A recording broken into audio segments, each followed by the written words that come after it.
ค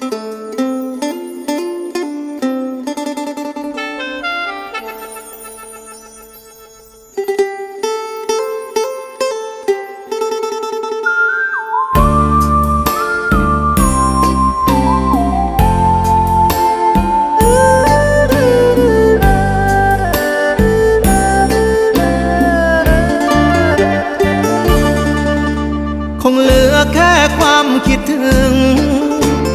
เป็นที่พึ่งสุดท้ายในยามที่คนอยู่ไกลไม่มีข่าวคราวแค่คิดว่าใจก็ถึงนั่งซึ้งมองฟ้าพื้นเก่าวาดภาพเธอบนเมฆขาวในยามที่เรา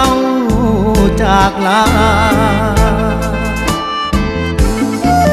ลายฝันที่เคยวาดไว้ยิ่งไปยิ่งไกลเหลือเกินยามที่สองเราห่างเหินกลัวลืมสัญญางานหนักอยากพักชั่วคราว